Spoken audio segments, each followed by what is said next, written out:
Hey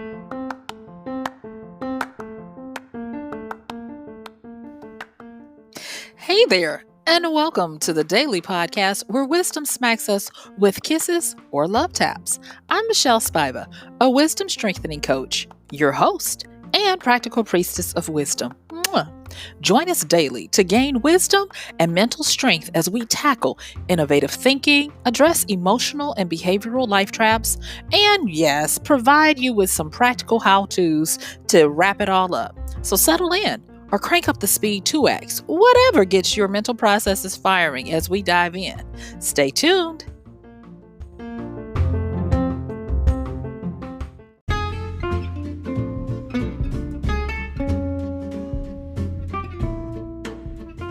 Hey there, it's MichelleSpiva, your practical priestess of wisdom, with today's podcast of Wisdom Smack. Mwah!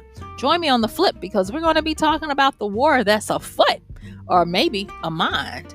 I'm going to be talking about how dopamine, that feel-good drug, is sneakily stealing your ability to focus. So stick with me as we get into what it is, how it does it, and how you can combat it with a few little wisdom smacks here and there. So stick with me on the flip. I'll see you soon.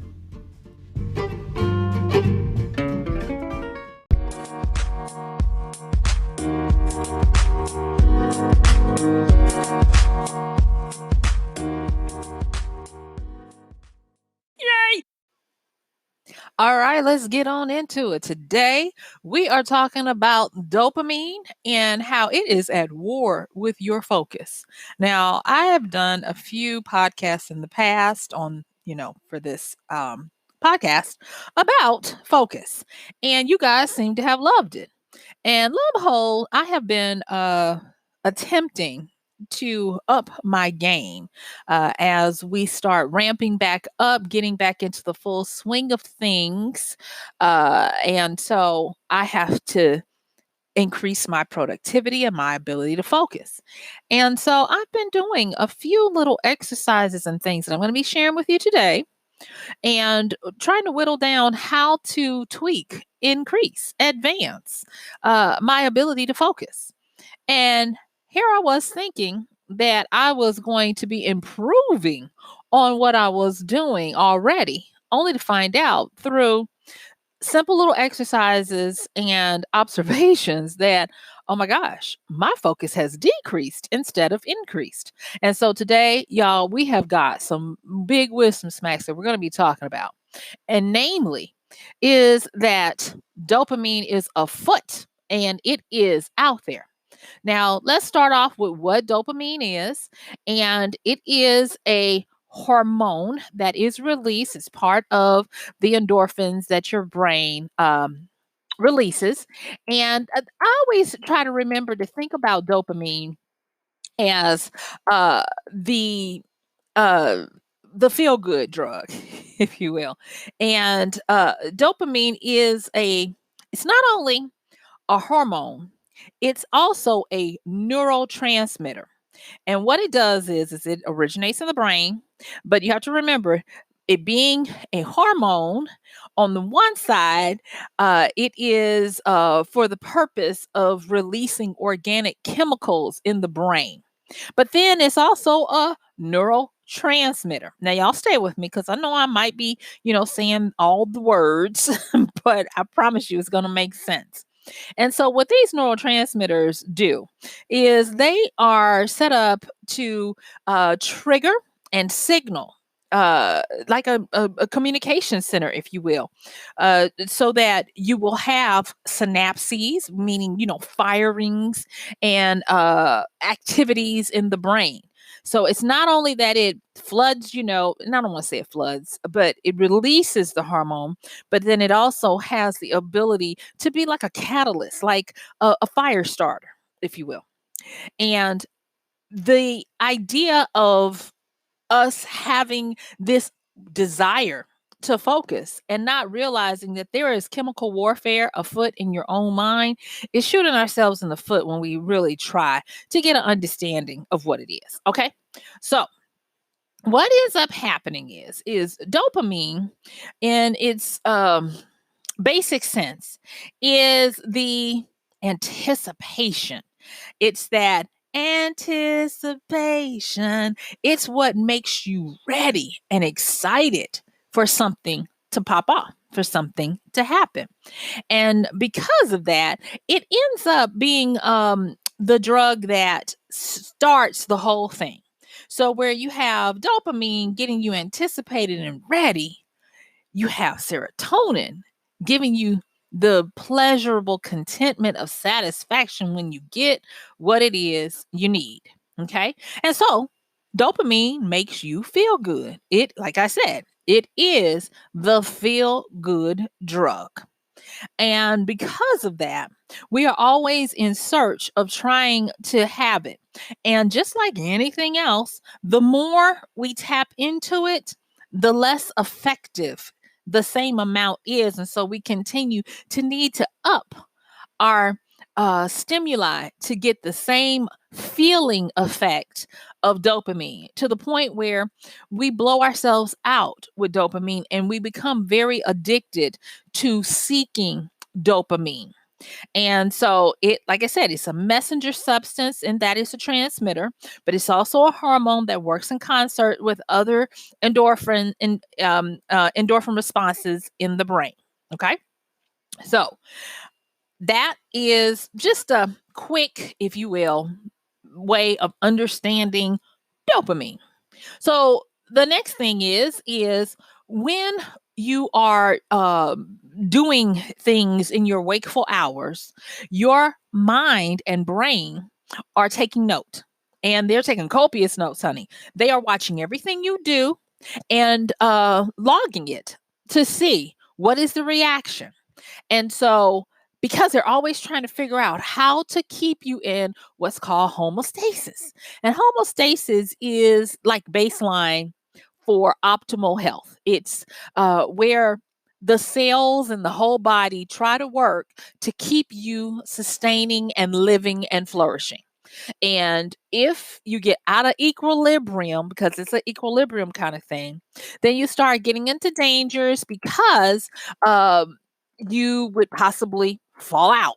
You wouldn't be able to uh, continue to live. And so this homeostasis drives your brain to try to watch and monitor everything that happens. And the thing about dopamine is that it gets you set up, like I said before, it gets you set up to go through this roller coaster ride of goodness. And like I said before, you have this feel good drug, but you also have it where it's an anticipatory feeling and sensation of something good happening. So it sets you up to be able to release epinephrine, serotonin, all of these things that make us have a great ride. And so we want to continue to trigger it. And when I say we, both consciously, unconsciously, and your brain. So it's like a committee trying to get us to where we are going after the dopamine hits, like little addicts. We do it with sugar because sugar, that glucose goes straight to the brain and gives you that good feeling. We do it, sometimes people do it with drugs and alcohol and all of those things. But it is in that great pursuit of that elusive happiness that we talk about. Okay. So if you are doing the things that you do in a given day and you do something that every time you tend to do it, you get a almost guaranteed spike of dopamine, guess who's taking note? You, your brain, your chemistry. And what ends up happening is you start to create, remember I said it's a neurotransmitter, so you start to create synapses, pathways in your brain that tells you whatever you did, do it again. And for a lot of people, you might be shaking your head saying, no, that's not me. Yes, it is. And I can guarantee you that probably within less than 3 feet from you is a guaranteed dopamine trigger. And it is called your cell phone if you're in the US and your mobile if you're outside the US. And this little diabolical thing, I just picked mine up. It is so cleverly and ingeniously, inceptively designed that everything about it is made to trigger dopamine. And from the style of the user interface on the phone to the actual phone itself. Its sleekness, its smoothness, where it will just respond at the barest grazing of your thumb on the screen, the way it feels in your hand, in your palm, ergonomically. Now, to me, mine is a little too heavy, and that's probably why I'm having some of the issues right now with my wrist, but still. Everything about this is in cahoots with triggering as much dopamine as possible. And so I decided, oh, okay, I gotta up my production. I gotta, you know, do some things because I can see that whether we're ready or not, we're getting ready to get back into the swing of things the new way. And I want to be on the front lines ready, with my business and all that kind of stuff. So I decide I'm going to do some fasting, some dopamine fasting. And I have been turning my phone off, and I have been trying to. Let me just go on and tell the truth, shame the devil. When I decided I was going to start weaning myself off of the obvious dopamine triggers, aka my phone, and a few other things, aka sweets, sugar, I noticed that I kept reaching for my phone. And at first, I was making little tick marks on a piece of paper, and it got embarrassing. So I stopped. And I tried to do airline mode, airplane mode, but it was too easy to just flick airplane mode off to just take a quick little look see. And so I ended up having to get to the point where I turned the phone off, not even put it on mute or do not disturb. I turned it off. And I still found myself picking up the phone, grazing my finger, just to only realize, oh, I turned the phone off. And by looking at all of that, I realized, oh my goodness, this is at war with my ability to focus. So thank you for letting me, set up what I mean by dopamine. And because I don't have time to hit a lot of them, I figure that with my wonderful listener base, that the average one of you does have a phone, and you can possibly understand what I'm talking about. And there will be some wisdom smacks here for you as well. And so, because we are set up to always be taking in data, whether we're aware of it or not, we have to be mindful of how much stimulus we're getting from our phone. And it might not just be your phone, it might be specific apps or games or whatever it is that you find yourself going to. I find that I love news more than I should. And I have actually uninstalled a lot of it, but I still keep an aggregator on there because I figure the aggregator will tell me, so am I really doing that much? But I was a little proud of myself, sticking my chest out a little bit to say that I'm actually making real movements to make my phone as not as tempting as possible. But even with that, there is a lot that I let go too far, and I'm having to pay the price for it. And I don't want you to have to pay the price. So let's get into this war on focus. And so the cell phone test, I've just said it. The first thing I want to say is that for me, I had to start making note of when my most vulnerable times for when the war was raging and I wasn't aware. And so here they are. I wrote down the top 3.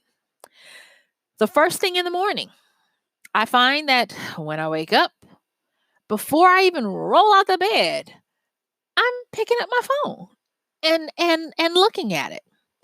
And I was like, that is not cool. Now, at night, I do put it on airplane mode at night. Now, I used to not, but I do now. And so I found that when I would turn it off, I got a little bit of a wee when all of the notifications started blah, blah, blah, blah, blah, blah, blah, coming down on the face of my phone as I'm watching. And I was like, that's not good. Okay.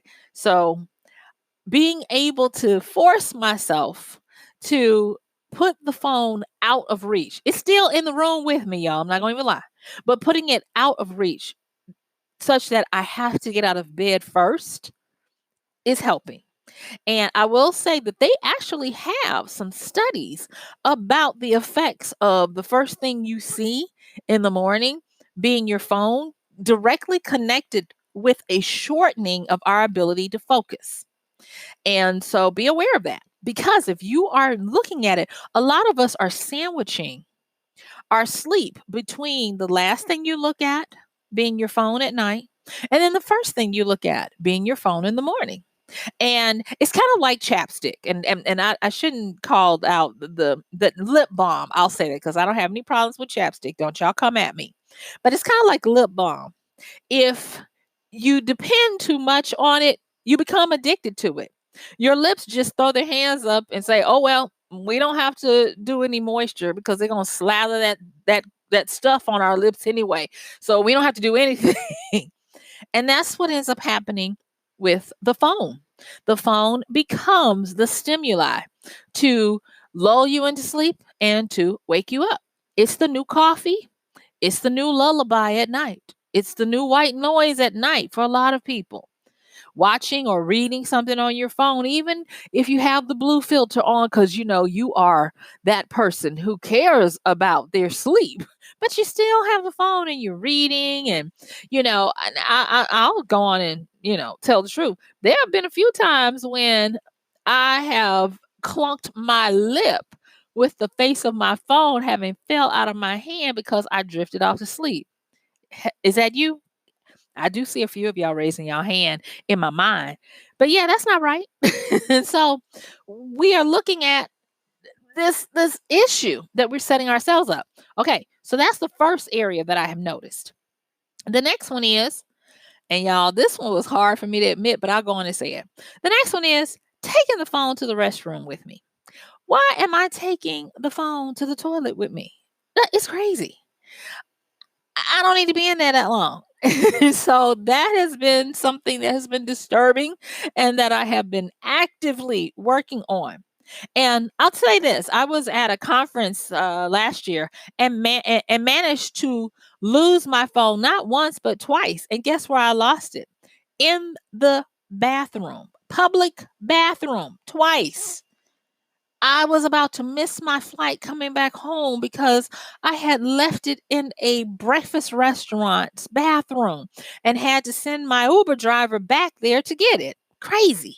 So anyway, yeah, it's been something, and it's eroding focus.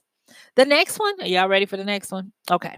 So the next one is not being able to keep it, my phone that is, on airplane mode or off for more than an hour. Getting the itchy twitchies. Oh my gosh, I need to check the phone. And it's not right, but it is the truth. And so I was like, you know what? Dopamine is at war with my focus. And I wish I could tell you guys that it's just my phone. It's not. It's when you go and stare in the refrigerator for something. And for me, a lot of times, what's in here that's sweet? I'm a sweetaholic. I got to stop it. That's another dopamine hit. And it's tied to the feeling of being lulled into thinking that I'm bored or not stimulated. And I want to talk a little bit about that now, because as we are continuing to grow and strengthen our mind and our wisdom, I want to make you aware of the fact that we can't ever think that we have arrived. You're always either losing or gaining ground when it comes to the ability to focus. And so, with focus, I've noticed that there are a lot of habits that wreak havoc on our ability to focus. So, y'all, I made some notes. All right. So, here's a quick review. A habit works with our base level of understanding, namely the subconscious, which is the largest portion of our operating system of our brain. So where the conscious is the front facing awareness that you have. And that's where they get that traditional understanding that we only use about 10% of our brain. No, that's not true. We need so much storage because we're always learning that our subconscious or our our unconsciousness that we're not aware of, that's hooked to the central nervous system of involuntary muscle, is where the other 80 to 90% of our brain activity lies. And in there is all of that stuff that we know as habit. So for our unconscious brain, known equals good. So if you find that you do things and you found that they are habit, whether they are for you good for you or bad for you, it is not a moral issue, it's not an ethical concern, it is a known versus unknown. It is due to repetition. So trying to break a bad habit, trying to stop vaping, it's hard. And it's hard because it has become so repetitious that it has become known. And not only that, it is possibly, well, not no possibly, it's probably hitting your dopamine, spiking your dopamine, your feel good. And so when you look at habits that are not only repetitious, but also spike that hormone, that neurotransmits to fire off those endorphins and the serotonin and make you and flood your mind with the feel good, it's very hard to break it. And so we look at how much our brain is taking in, whether we're aware of it or not, looking to see what activities that you tend to do that give us the biggest amount of stimulation. So, whereas if it is something that you don't do very often, or it is something new, it becomes unknown. And guess what the brain thinks is? It's bad. Known equals good, unknown or infrequent equals bad. That's why if you only stick a piece of lettuce or broccoli or kale in your mouth once every blue moon, of course you're going to be like, ah, that's nasty because it's not your habit. It is not something that your brain has taken note that gives you pleasure. And so you're like, well, Michelle, what are we supposed to do? Well, the thing is I wish I could tell you in detail, but we only have a few minutes. So I'm going to cut to the chase and say this, that when we're trying to regain our focus, when we're trying to get a handle on our dopamine, we have to approach our dopamine satisfaction and understand what is really doing it for us. As you notice, I was able to whittle it down to the top two of my phone and my sugar.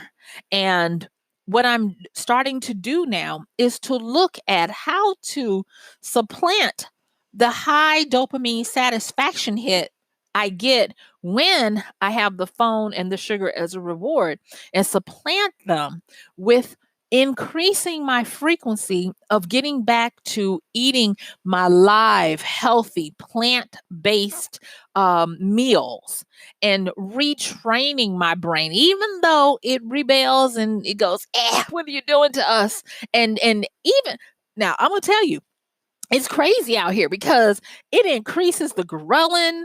You have leptin and ghrelin. Those are the hunger and satiety hormones in the body that tells you when you're hungry and when you're full. And I'm like, oh my gosh, I am in a full out fight with this. But we must do what we must do, because if not, if dopamine runs amok, we won't be able to focus at all. There are so many people that are suffering from ADHD, and it a lot of times comes down to the fact that they have not gotten the reins on their dopamine drive of what's driving them to just always want to be on their phone, play a game, eat a piece of candy or whatever. And so understand this. Understand your wiring, that your body sends you to the highest stimuli that it can remember. to get dopamine because dopamine is the feel good. And when the body feels good, it feels like it's in homeostasis. It feels like it's in a good place.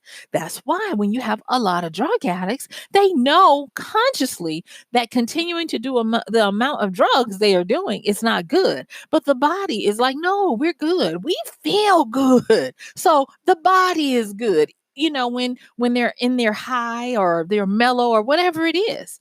And it is because the body is always taking notes. But when you consciously start to identify those culprits that are waging war, and dopamine is a general, so don't get it twisted. You are not going after a foot soldier or even a captain. You are going over. You're dealing with a general, an admiral, the top. Okay, so understanding this is when you start to supplant what is one of the biggest or the top ones that you can figure out are giving you the biggest dopamine hits. For instance, if you know, and because like I'm looking over here and I've got 4 books that I need to finish reading. I really need to finish them. Not just so I can share them with you guys, but I just need to finish them. And I'm like, oh my gosh. And so I know that I've got to increase my ability to focus on my reading, that the ground that I've lost over these last few months of being quarantined. I've got to rebuild that muscle. And so what I'm doing is not easing myself, because there is no such thing as easing your way into this, but giving myself specific times to focus. No, you don't have to go to the bathroom. No, there's nobody knocking at the door. No, you don't need to go and stare at the refrigerator, those types of things. Because what will end up happening is my reading and my studying, when I give it repetition, and I start, because I know me, I love learning, I love reading and that kind of thing. And when I start getting my body, my mind reacquainted with the stimuli from the reading and the studying, it will start to take down that low hanging dopamine trap of my phone and the stimulus from my phone. No joke. The other day, I had to stop and realize that I was sitting at my desk in front of 2 computers. Yes, 2. And I still had my phone in my hand looking at stuff that my computers were able to look at. I was like, what kind of cuckoo-ness is this, Michelle? And I just was amazed and floored and embarrassed. And I mean, in my vulnerability, I'm trying to, let you guys know that wisdom is always trying to work with us. She don't take a day off, thank goodness. She doesn't judge us. But I need to fess up because I'm on this journey. I am um endeavoring to supply you with the wisdom smacks that I get. And this one was not a cute little peck. This was a straight up smack on the head, because my productivity and my ability to not only maintain but to gain ground on my ability to focus is imperative, because we don't have as much time as we used to. I don't know if you can feel it, but it seems like time is compressed now. It appears to be that time is speeding up. And so that means that I, for one, have to be more streamlined in the way I use my time, such that I am moving from being reactionary to proactive. Many people who send me text messages and want to get on the phone and everything, I don't respond until I have a certain time, and I don't do all the things for the long emails, and emails and text messaging and all of that back and forth, because I answer the question and then I get back to things, because I am retraining myself. Many years ago, I used to just pride myself on my great use of time. And I will say this, that when you're able to get your dopamine back in line and increase your focus, so that your focus can win some battles, it seems like time starts to favor you.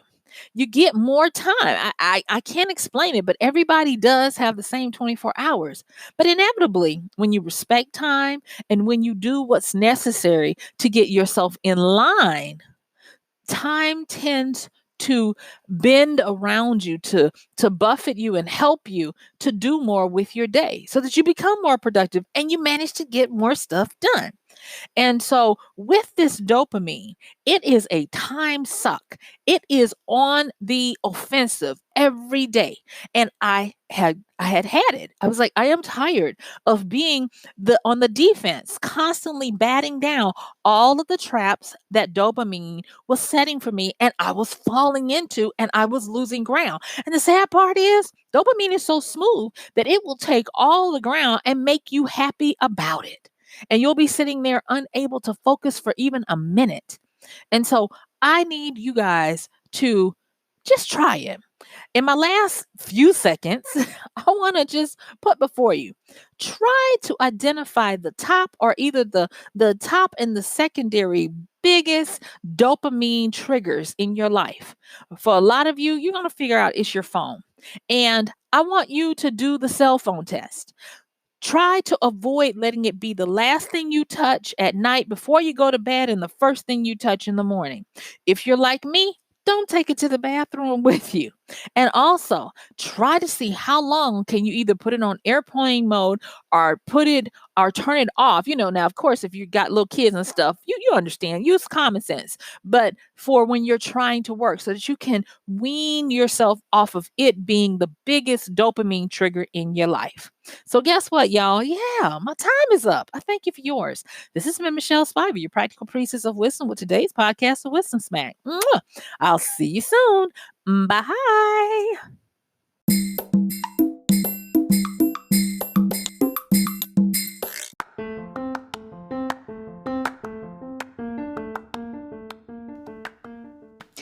And that's going to do it for today's podcast of Wisdom Smack with MichelleSpiva. If you like this podcast, please help us get the word out. Like, comment, subscribe, and even share.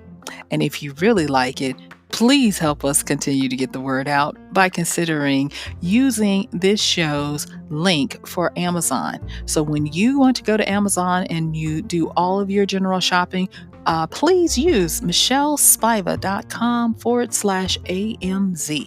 It's simple as that. It doesn't cost you anything extra, and this show might receive a little bit of commission that will go towards helping to further get these episodes out to you and to others. So thank you so much for listening. This has been MichelleSpiva with Wisdom Smack. Bye.